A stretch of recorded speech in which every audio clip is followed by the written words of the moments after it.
포 운동의 가장 중요한 것은 중심을 잡는 거예요. 그 딱 어느 한 가운데 중심을 계속 강화시켜주는 운동. 근데 저는 이 운동법을 소개받으면서 운동만이 아니라 우리가 살아가는 인생 전체가 이 자연의 만물이 중심을 잘 잡는 게 대단히 중요하다. 여러분, 아무리 힘든 일이 있어도 어느 공동체든 가정이든 누구 한 사람이 정신을 차리고 중심을 딱 잡고 있으면 쉽게 그 가정 공동체가 무너지지 않습니다.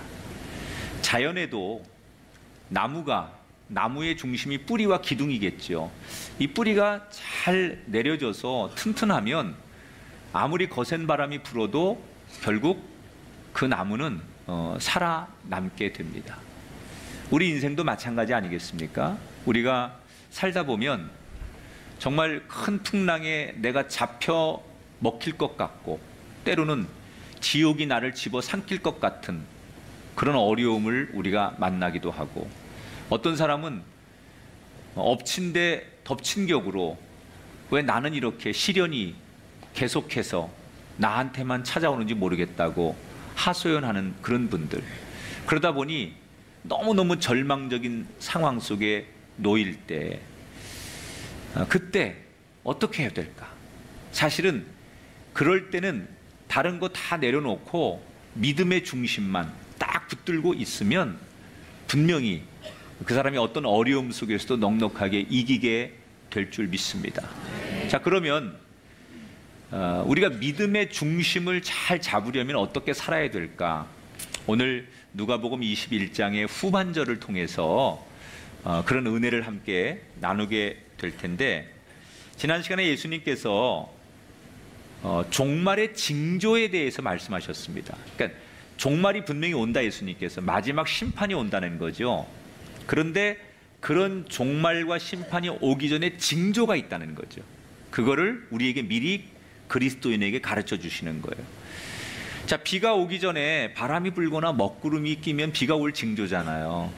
화산이 폭발하거나 또는 지진이 나기 전에 이렇게 미세한 동물들, 생명체들, 자연이 먼저 그걸 안다고 하잖아요. 그래서 이게 무슨 자연의 재해 징조야? 이렇게 예측을 하듯이 분명히 예수님께서 이 땅에 종말이 올 텐데 그 종말이 오기 전에 사전에 징조를 나타내 주시겠다, 이렇게 말씀하셨어요. 지난 시간에 어떤 얘기를 했죠? 예수님께서 우선 정말 도처에 많은 전쟁이 일어나게 되고 자연의 재해, 그다음에 기상이변, 전염병, 알 수 없는 이런 병들이 돌게 될 것이다. 또 중요한 거, 그런 혼란한 틈을 타서 가짜 구원자들이 내가 구원자요 예수요 이렇게 말하는 그런 이단들이 많이 출몰을 하게 되는데, 그런 것들이 종말의 징조라고 예수님께서 말씀을 하셨습니다. 자, 이제 오늘은 그런 종말이 일어나기 전에 징조를 말씀하는 게 아니라 그 징조 이후에 정말로 종말이 일어나는 날, 그때 어떤 사건들이 일어나는가를 말씀하고 계십니다. 자, 오늘 성경이 요약하면 이런 거죠. 21장 후반절에 우선은 종말의 날에 예루살렘 군대들이 점령을 당할 것이다. 그리고 그곳에 있는 모든 사람들이 죽을 것이다. 자, 예루살렘에 있는 그 사람들이 군대에게 겹겹이 포위를 당하고 그 안에 사람들이 결국 죽게 된다. 이건 제자들이나 유대인들이 볼 때는 엄청난 충격인 게, 이 세상이 다 멸망해도 예루살렘만큼은 절대로 멸망하지 않는다고 생각하는 게 유대인들의 생각이에요. 왜냐? 예루살렘에는 하나님의 성전이 있잖아요.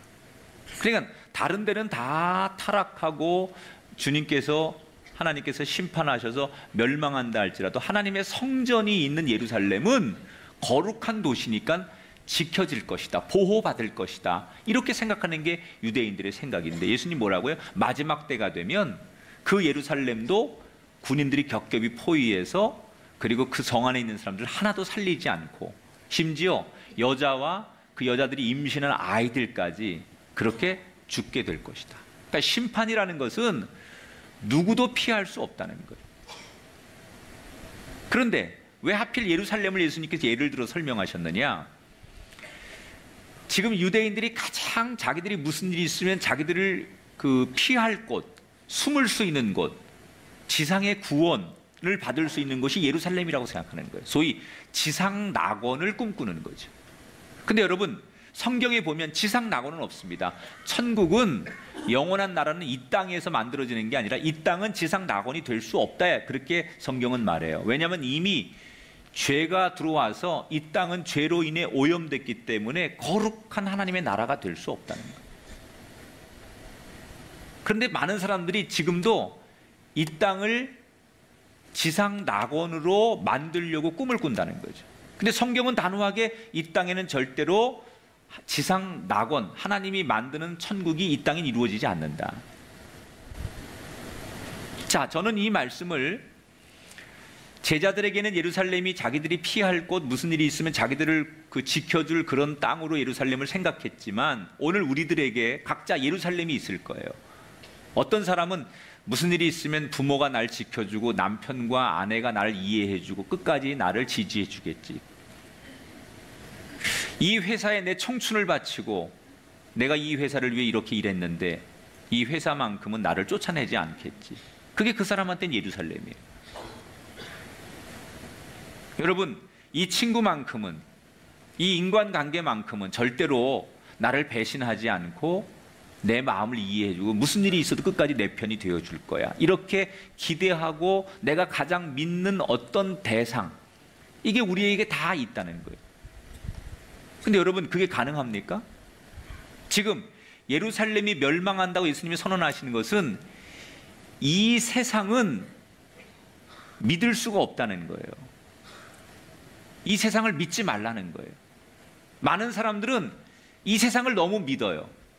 이 세상이 우리에게 정말 구원이 되고 우리가 피할 곳이 되고 마지막 종말의 때에 나를 지켜줄 수 있는 곳이라고 많은 사람들이 생각합니다. 그렇지 않다는 거예요. 여러분, 마지막에 주님이 이 땅에 그리스도가 오시면 그때는 우리가 지금 살고 있는 이 땅과 하늘과 바다, 이런 게 다 없어지는 거예요.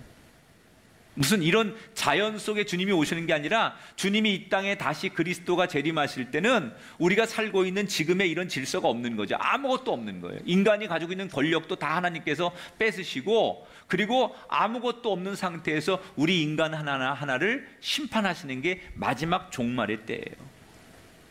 그런데 어떤 사람들은 이 세상을 너무 믿는 거예요. 예루살렘이 날 지켜줄 것처럼.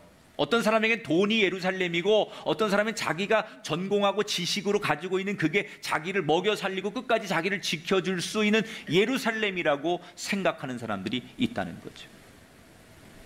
여러분, 이 세상은 영원하지 않습니다. 어떤 젊은이에게 제가 농담 삼아 이런 얘기했어요. 자꾸 이 세상이 전부지 뭐 다음 세상이 어디 있겠냐고 자꾸 그러길래, 너 그렇게 살다가 죽었는데 진짜 영원한 세상이 있으면 어떡할래? 그러니까 너 그런 거를 위해서 열심히 예수 믿고 복음을 받아들여야 돼. 그랬더니 이 친구가 나한테, 목사님 그렇게 열심히 믿었다가 없으면 어떡할래요? 그래서 내가 그 친구한테 농담으로 한 얘기예요. 야, 있다고 생각해서 정말 갔는데 없으면 그만이면 되지만, 없다고 생각하고 살았는데 있으면 그건 낭패야. 그러나 그건 내가 주장하는 게 아니라, 사람이 주장하는 게 아니라 하나님께서 말씀하셨고 예수 그리스도가 이 땅에 남겨놓으신 약속이기 때문에 우리는 그 약속을 믿고 가는 그리스도인이 되는 거야. 여러분, 이 세상이 나를 지켜주지 못합니다. 또 그 종말의 때에는 어떤 일이 난다고요? 하늘과 별들이 흔들리고 바다가 요동을 칠 것이다. 뭐 이미 얘기했듯이 자연의 재해, 여러분 얼마나 이변이 많이 일어납니까? 지금 뭐 엘니뇨 현상, 가뭄, 홍수, 폭설, 뭐 적조, 남극의 빙하가 녹아서 해수면 상승하는 거, 이런 일들을 통해서, 이게 물론 징조죠. 이미 그런 일을 통해서 그 마지막 때에는 하늘의 별들이 흔들리고 바다가 요동칠 것이다. 이게 없어진다는 거예요. 하늘과 땅과 바다가 아예 자체가 우리가 살고 있는 이 세상에 없어진다는 거예요. 그럼 뭐예요? 구원받을 사람과 그 심판에서 멸망받을 사람으로만 나뉘어지는 거예요. 그게 종말이에요. 그러니까 이 이야기를 지금 제자들이 들으면서 무서운 거예요. 여러분, 예수님께서, 저는 이렇게 실감나게 얘기를 못했겠지만 제자들에게 이 상황에서 종말을 얘기하면서 굉장히 실감나게 사실적으로 그리고 아주 엄하게 얘기했을 거예요. 이 얘기를 제자들이 들으면서 진짜로 그런 종말이 오면 우리는 어떻게 해야 되지? 그 무시무시한 이 정말 주님의 재림 속에 심판의 때 우리는 어떻게 해야 되지? 막 이렇게 두려워하고 있는 거예요. 그때 두려워하는 이 제자들에게 예수님께서 이렇게 말씀하십니다. 28절에 보니까 이런 일이, 그러니까 종말이 시작되거든 그때는 일어나서 머리를 들어라. 자, 이 말이 무슨 말이냐? 너무 종말의 날 걱정하지 말고 오히려 너희들은 당당하게 일어서라, 그런 얘기예요. 아니, 그렇게 무시무시한 일이 벌어지는데 어떻게 당당하게 일어설 수 있나? 제자들이 의문을 갖잖아요. 왜 당당하게 예수님께서 그 종말의 때에도 너희들은 무서워하지 말고 당당해라 라고 말씀하시느냐? 그 이유를 27절에 이렇게 설명해요. 같이 읽어봐요. 그때 인자가 구름을 타고 능력과, 자, 죽을 것 같은 멸망의 그날에도 주님을 믿는 제자들은 왜 당당해야 되느냐? 이 땅에 하늘과 땅의 왕으로 오실 분이 예수님이라는 거예요. 자, 예수님이 다시 재림하는 순간 이 땅을 심판하시기 위해서 마지막으로 오시는 그날은 예수님을 믿지 않는 사람들에게는 그 심판을 통해서 영원히 죽는 날이지만 예수님을 믿고 그 믿음을 지킨 사람들에게는 그날이 무슨 날이에요? 우리의 믿음을 인정받고 구원받는, 이 땅에 우리가 그동안 당했던 서름과 슬픔과 절망과 고통으로부터 벗어날 수 있는 진짜로 구원받는 축복의 날이라는 거예요. 그러니 종말이 온다는 건 사실이지만 그 종말을 두려워할 사람들은 누구냐? 예수님을 믿지 않고 믿음 없이 살아갔던, 세상을 의지하고 살아갔던 사람들에겐 그 종말이 두려움이지만 믿음을 지키고 끝까지 주님을 의지하고 살아갔던 사람들에게는 그 종말의 순간도 겁낼 이유가 없다는 거죠. 나를 구원하시기 위해서, 이 죄와 사망으로부터 나를 건지기 위해서, 주님과 승리하기 위해서 오신 날이기 때문에 오히려 우리는 그날 남들처럼 두려워하고 절망하는 날이 아니라 당당하게 기쁨으로 주님을 맞이하는 날이 되어야 된다는 거예요. 자, 이 말씀을 문자적으로 지금 해석하면 이렇게 제가 강해를 할 수 있지만 이 말을 오늘 우리들의 삶에 이 말씀을 적용하면 전 이렇게 얘기하고 싶어요. 우리가 살다 보면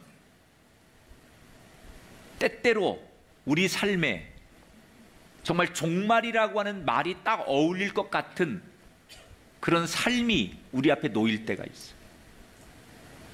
말 그대로 내 인생의 최악의 어려움과 위기와 환난을 만나는 때, 어떤 사람은 사업이 망해서 재기가 불가능한 상태까지 완전히 추락한 인생, 가정의 위기가 오고 부부간의 위기가 오고 친구들과 내 주변의 사람들이 나를 외면하고 건강이 나빠지고 사방에서 이런 재앙들이 물밀듯 내 인생을 향해 쳐들어올 때 스스로 이제 나는 끝났다,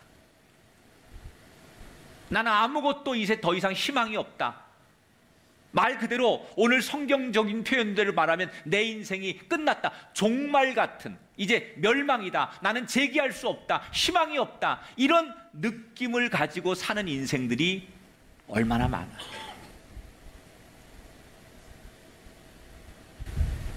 오늘 그렇게 절망을 느끼고 아무 희망도 없이 나는 이제 끝났다고 생각하는 인생들에게 이 말씀이 어떻게 들려져야 하느냐? 다른 건 다 내가 내려놓고 다 잃었고 아무것도 붙잡을 게 없지만 유일하게 그래도 믿음을 가지고 주님을 놓지 않고 주님을 부를 수 있고 주님을 기억한다면, 아니 주님을 믿었던 사람이라면 그 최악의 종말의 순간 같은 운명 앞에서도 당당하게 주의 이름을 부르고 주님을 바라볼 때 그 종말은 종말이 아니라 새로운 희망이 될 수 있다. 세상적으로는 우리가 무엇 하나 희망이 없어야 지푸라기라도 하나 잡을 게 없는 멸망의 순간이지만 오히려 그때 세상 사람처럼 살지 않고 당당하게 주의 이름으로 왕으로 오실 예수님을 바라보고 그 이름을 부를 때 주님께서 우리에게 이길 힘을 주시고 능력을 주시고 지혜를 주시고 담대함을 주신다는 거예요. 그래서 우리가 만나는 종말과 같은 어려움 앞에 절망하지 말고 주를 바라보라는 얘기예요. 우리가 이 세상에서 승리하는 방법이 두 가지가 있어요. 잠시 승리하는 방법, 영원히 승리하는 방법. 여러분, 잠시 승리하는 건 내가 예수 안 믿겠다고 하고 사람과 손잡고 사람들이 좋아하는 말하고 그렇게 해서 고통으로부터 벗어나면 잠시 승리하는 거예요. 잠시 이기는 거예요. 그러나 영원한 승리는 이 땅에서 잠시 고생하고 멸시와 천대를 받아도 그 마지막 종말의 순간에 심판의 날에 주님과 함께 영원히 거하는 구원을 얻는 사람, 그게 영원한 승리예요. 예수님은 우리가 잠시 승리하는 인생이 아니라 영원한 승리자가 되기를 원하십니다. 우리 모두 큰 환난, 종말과 같은 어려움 앞에서도 주님을 바라보며 당당한 믿음의 승리자들이 되시기를 주의 이름으로 축원합니다. 자, 이렇게 당당하라고 말씀하신 예수님께서 제자들이 그 종말의 날 믿음을 어떻게 지켜야 되느냐라는 것을 말씀하십니다. 어떻게 살아야 되느냐. 자, 그 종말의 날까지 우리가 살아야 될 그 삶의 자세에 대해서 34절 넘어가면 이렇게 얘기합니다. 너희는 스스로 조심하라. 그렇지 않으면 방탕함과 술 취함과 생활의 염려로 마음이 둔하여질 것이다. 자, 조심할 것, 해서는 안 될 것을 예수님께서 말씀하시는데 우선 방탕하지 말아라. 술 취하지 말아라. 여러분, 이 술 취함이라는 것은 술에 취하면 의식이 없어집니다. 그리고 결국 그 다음에 오는 게 방탕함이 의식이 없으니까. 그런데 사람들이 왜 술 취하고 방탕합니까? 여러분, 왜 술 마십니까? 세상에 괴로우니까, 불안하니까, 내가 의지하던 것들이 내게 만족을 주지 못하니까 사람들이 세상을 너무 의지하고 바라보면 불안하고 괴로운 거예요. 그러면 우리가 세상을 바라보면서 괴롭고 두려운 이유는 뭐죠? 우리의 시선이 늘 세상에 있다는 얘기예요. 우리의 시선이.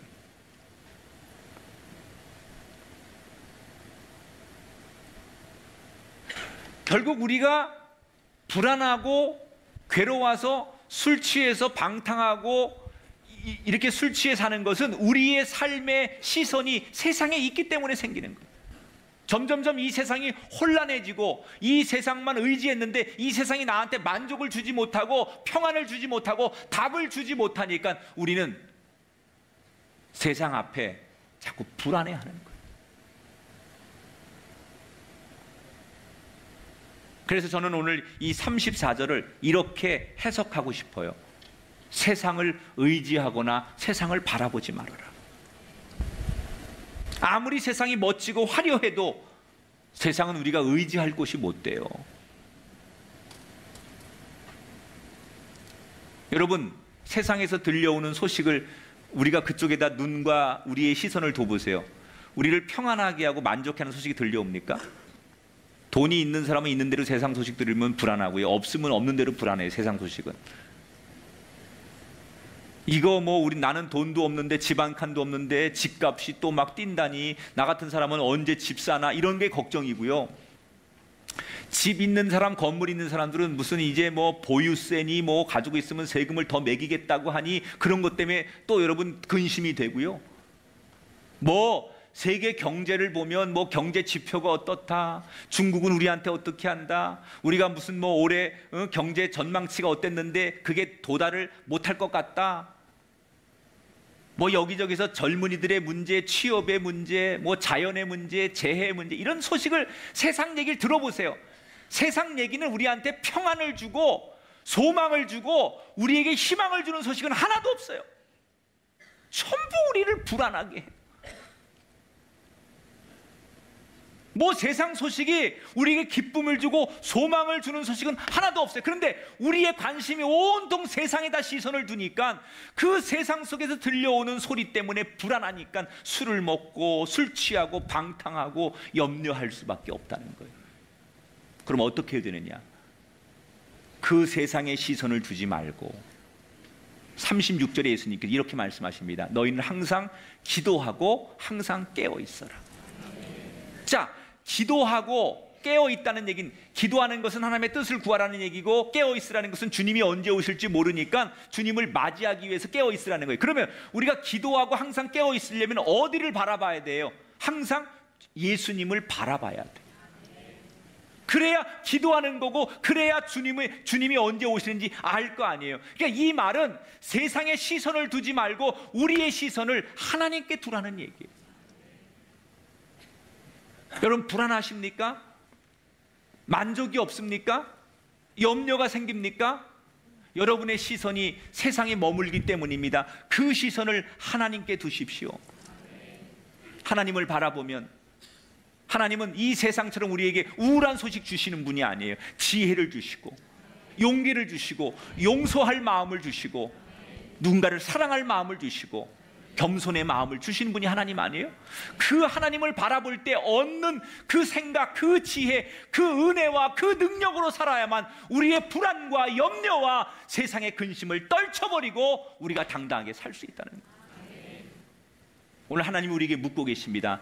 너의 시선은 어디에 있느냐? 너는 지금 하나님을 바라보고 있느냐? 아니면 세상을 바라보고 의지하고 있느냐?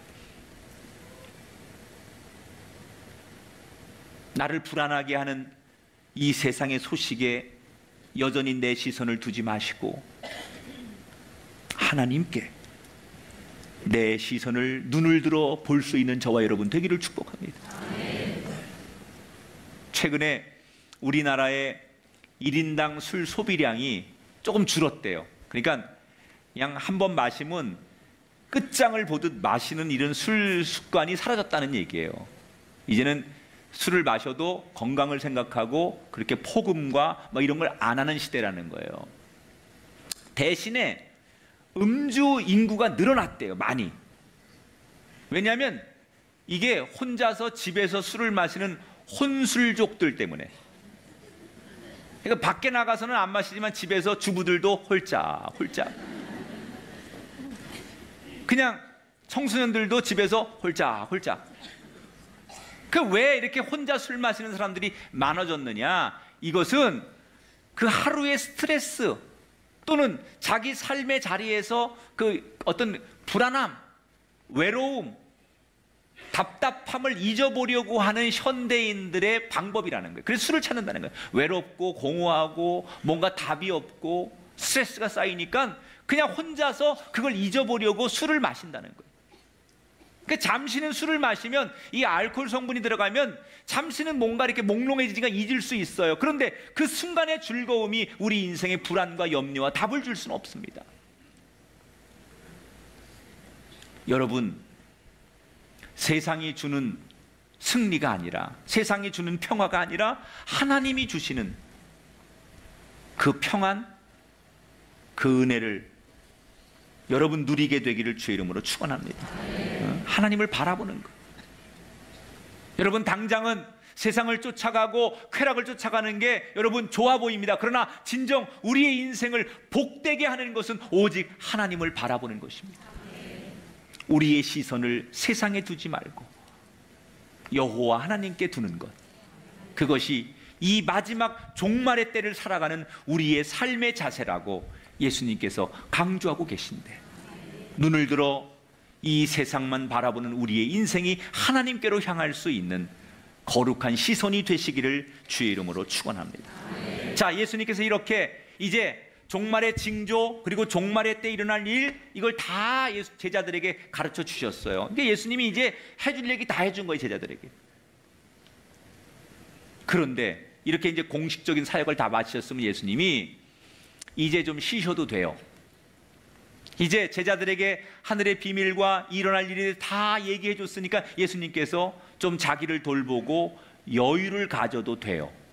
그런데 공식적인 사역을 다 마치시고 나서 다 사역을 정리한 다음에 예수님께서 곧바로 다시 일상으로 돌아가세요. 그 일상이 뭐냐? 37절 38절이에요. 예수께서 낮에는 성전에서 가르치시니 모든 백성이 그 말씀을 들으려고 이른 아침에 성전에 나아가더라. 자, 제자들에게 엄청난 이 종말에 대한 비밀까지 다 얘기를 해주시고 났으면 이제 다 했잖아요. 그러면 예수님이 이제는 좀 쉬시거나 당신의 시간을 좀 가져도 되는데 다시 그 다음 날부터 늘 하던 대로 성전에 가서 하나님의 말씀을 전하셨다는 거예요. 자, 이 대목에서 저는 이런 생각을 해봤어요. 예수님의 심정이 이때 어땠을까요? 여러분 한번 상상해 보세요. 예수님이 지금 예루살렘에 들어오셨어요. 예루살렘에서 무슨 일이 날 겁니까? 지금 십자가의 엄청난 고통과 처형이 예수님을 기다리고 있어요. 이걸 예수님이 내가 겪을 일을 다 지금 알고 있는 거예요.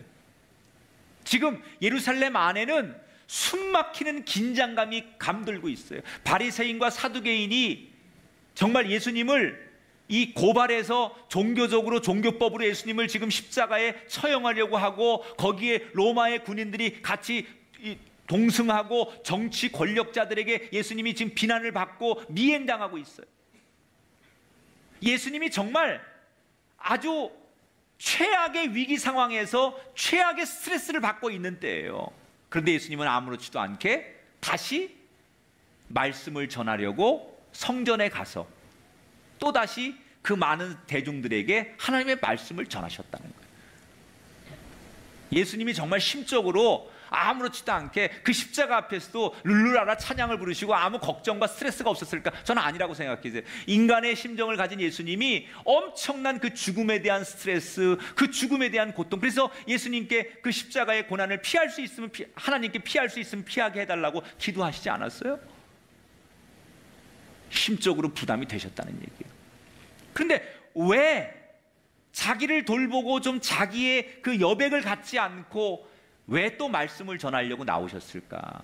마치 우리 어머니들이 좀 제발 일 좀 그만하라고 해도 수술한 다음 날 다시 밭에 나가서 꼬부라진 허리로 또 그 밭을 호미로 파는 그 어머니들의 심정처럼 예수님이 꼭 그런 거예요. 이유는 하나예요. 당신을 생각하는 게 아니라 아직도 진리의 말씀을 너무나 갈급해하는 유대인들, 로마의 억압을 받으며 영혼이 공허해진, 그리고 가난하고 굶주리고 주님의 손길이 아니면 위로받지 못할 그 많은 대중들, 그 영혼들이 불쌍히 여겨지는 거예요. 내 코가 석잔데 나도 불쌍한데 누구를 불쌍하게 생각해? 이게 우리 생각인데 주님의 생각은 달라요. 나도 힘들지만 그 사람들을 보면, 상대를 보면, 그 유대인들을 보면 그들의 영혼의 공고함과 공허함 속에 그들의 불쌍한 영혼을 바라보면서 그들을 외면할 수가 없었다는 거예요. 그래서 예수님은 그 고통의 순간에도 사랑의 복음을 들고 대중들 앞에 나가서 성전에서 하나님의 말씀을 전했다는 거예요. 예수님은 인기, 권력 이런 거에 관심이 없어요. 여러분, 지금도 예수님은 힘 있는 사람, 권력이 있는 사람 앞에 가지 않아요. 인기 있는 사람 앞에 가지 않아요. 예수님의 관심은 오늘도 그늘진 곳에서 울고 있는, 아무도 돌보지 않는, 불쌍하고 주눅들고 억눌려 있는 그 영혼이 눈에 밟혀서 그 사람들을 향해 사랑의 마음을 가지고 다가가시는 분, 그분이 바로 예수님이에요. 오늘 혹시 여러분의 인생 가운데 나는 지금 세상에서 가장 가난한 영혼이고 목마른 영혼이고 상한 낙심한 영혼이라는 생각이 드시는 분이 있습니까? 분명한 것 하나, 사람들은 가난할수록 나를 외면합니다. 내가 목마를수록 나를 외면합니다. 낙심할수록 더 무시합니다. 그런데 우리 주님은 가난하고 목마르고 낙심한 영혼을 눈에 넣으시는 분이에요. 눈에 밟히시는 분이에요. 사람들은 여러분을 기억하지 않을 수 있어요. 우리가 조금만 세상에서 여러분 어려우면 친구도 다 떠납니다. 여러분 그렇게 잘 나가다도 여러분 병들어서 누워있으면 한두 번은 찾아오지만 지인들이 언젠가 여러분 다 떠납니다. 세상 모든 사람이 다 내 곁을 떠나도 아무도 없는 나에게 내가 밟혀서 내가 눈에 들어와서 나 때문에 오늘도 나를 향해 오시는 분, 그분이 바로 주님이십니다. 사람들로부터 상처받고 버림받고 배신당하고 의지할 것이 없어서 인간에 대해서 환멸을 느끼고 사람에 대해서 상처를 받고 그런 고통 속에 있는 여러분, 오늘 주님이 여러분에게 오십니다. 그 손을 외면하지 마시고 주님이 내미는 그 손을 잡으셔서 진짜 나의 친구를 만드는 여러분 되기를 주의 이름으로 축원합니다. 주저하지 말고 주님 주시는 그 말씀 앞에 여러분 당당하게 서시기를 주의 이름으로 축원합니다. 여기 우리 남자분들 많지만 체면 중요하지 않아요. 내가 살아왔던 삶의 자리 때문에 무슨 남들 앞에 이목, 그거 그렇게 중요한 거 아니에요. 사는 게 더 중요한 거예요. 범죄하던 사울 왕에게 사무엘이 하나님 말씀을 전했어요. 그때 사울 왕이 체면 때문에 주저하다가 결국 악령에 잡히게 됩니다. 반면에 나무 위에 올라간 삭개오에게 예수님께서 부르셨을 때 삭개오는 체면을 벗어던지고 예수님께 나왔어요. 그때부터 삭개오의 인생이 달라졌어요. 나이, 체면, 남들의 시선, 이거 중요하지 않아요.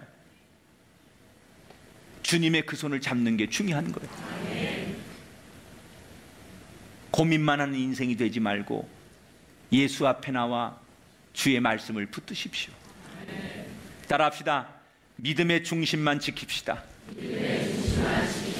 지금 오늘 말씀은 종말의 때, 이 세상이 다 멸망하는 그 마지막 때에도 뭐만 가지라고요?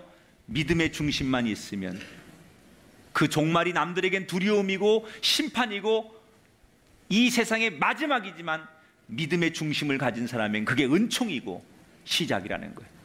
더 이상 세상에 시선을 두지 말고 하나님께 시선을 두며 가난하고 억눌린 나 같은 영혼을 향해 오늘도 여전히 사랑의 복음을 들고 찾아오시는 그 주님의 손을 더 이상 외면하지 말고 붙드셔서 믿음의 삶으로 이 마지막 때에 당당하게 승리하는 하나님이 원하시는 그 한 사람들 되시기를 주의 이름으로 축원합니다.